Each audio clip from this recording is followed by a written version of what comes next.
Hey Resurrection Church, it's Pastor Joel and we are back here at Browntown. Let me just remind you of what we are doing and why. We're growing in love and in transformation as we walk in relationship with one another. And we're doing that in our immersion practices apart from our group gatherings throughout the week by being there for each other, by doing things together, and by serving one another. And then as we gather each week, we're focusing in on this fourth aspect of walking in relationship with each other, and that is having intentional conversations. Now, if you remember what we talked about last week, there's really three different parts to having intentional conversations. There's listening, asking, and speaking. Last week we got to begin listening by just hearing one another's story. And this week we're going to be focusing on entering one another's world. Here's what I mean by that. It's really all about the incarnation. Jesus entered our world as He took on flesh. He incarnated the love of God. That means He put skin on it, and therefore He sympathizes with us in all that we go through. And so we want to have that same kind of heart posture with other people as they invite us in to walk with them. Now, unfortunately, we kind of fall into two different pitfalls when people invite us in. Sometimes we're tempted to judge them or draw conclusions about them. But sometimes we're also, if we do have a desire to identify with them, we can fall into a different pitfall, which is really just to inject our own experience into someone else's story. It's kind of like over sympathizing. And what happens in that process is we kind of end up turning the story back onto us. Yeah, I know exactly what that's like. I did that. I went through that exact thing. When sometimes we just haven't. And so it's important to draw that distinction as we're trying to relate to one another. Entering one another's world is really all about setting those two pitfalls aside. We don't want to judge them, draw conclusions about them. We don't want to over-relate to their story, but we want to set those things aside so we can understand the person that we're walking with. We can know the person that we're walking with in a greater way. And it's also about being attentive to our own heart's posture as we listen to them. It's really an act of compassion. And part of entering their world is about being aware of yourself and how you're thinking and feeling towards another person as you are listening to them. So what we're going to do is we're actually going to give you an opportunity to do just that in your group in a little while. But first, we're going to do something else, which is give you an opportunity to do just that while observing another group of people answering that question. So what we've done is we've actually captured a group of men from our church who volunteered themselves. Yes, they've put themselves out there to be vulnerable in front of a camera. They're having a real conversation. It's not scripted in any way, shape, or form. So it's going to be authentic and possibly awkward at points, just like any conversation would be. But what I'm going to encourage you to do is actually practice what you'll do later with your group. Observe your own heart's posture as you're listening to them have a conversation. What are you thinking about towards those other people? What are you feeling towards them? And that'll prepare you to later do the same thing with your own group. So they're going to answer a question. If one burden could be removed from you today, what would it be and why? And that's the same question your group will answer one another later on. Daniel, how about you? You're up, buddy. Yeah. One burden I actually have been holding on to since probably high school. I just have a lot of anxiety about just a lot of things. I actually over worry a lot. Is one of the things that I think amplified after my college years. After I lost sight of God for a while, I just started worrying about everything, like even how I talk to people, how I start relationships with people. And I think that actually made me a lot more introverted.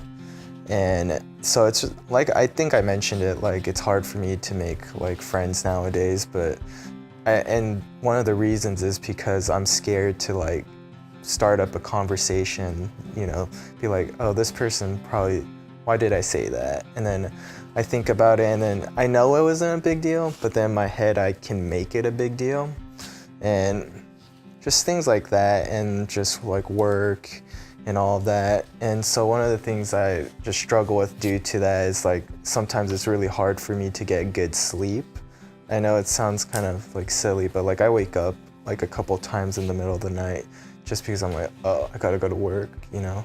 What if I mess up at this file or do this wrong, blah, blah, and then that causes me not to like sleep well, which in retrospect causes me to be really like cranky. And I actually realized how valuable sleep is after, you know, after not being able to like just wake up anytime I wanted in college and just having that set schedule. And then yeah, just sleep. And then the big thing is, I think the bigger thing is relationships too. Just like, it's really hard for me to like want to build deeper relationships with people. Like once I get going, it's kind of easy, but then just that initial, like my anxiety makes it so like, oh, what should I say? Like, how should I say this? How should I approach this? And then by the time I think through everything, then it's too late. And then the conversation's already moved on to the next topic. And then my mind's like, oh, now I have to think about this, but then I miss this, so, you know. Yeah, it's just something that's I consider a burden.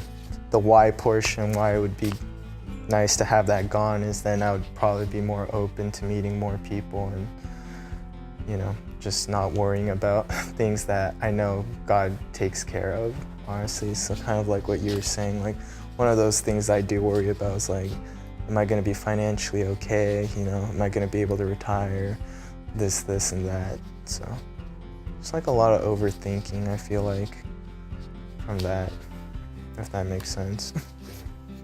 So were you able to observe your own heart's posture, how you were thinking and feeling toward Daniel as he shared?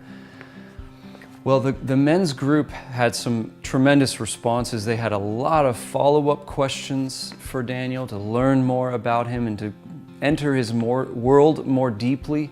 We don't have time to show all of that portion of the conversation, but I do want to show two things to you that did happen in the course of their responses. One is Pastor Tim's response. He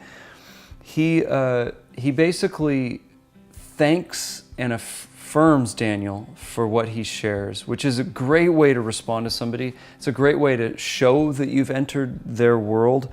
It's a way of dealing with someone being vulnerable with you that is loving and compassionate. So observe how Pastor Tim responded in that moment.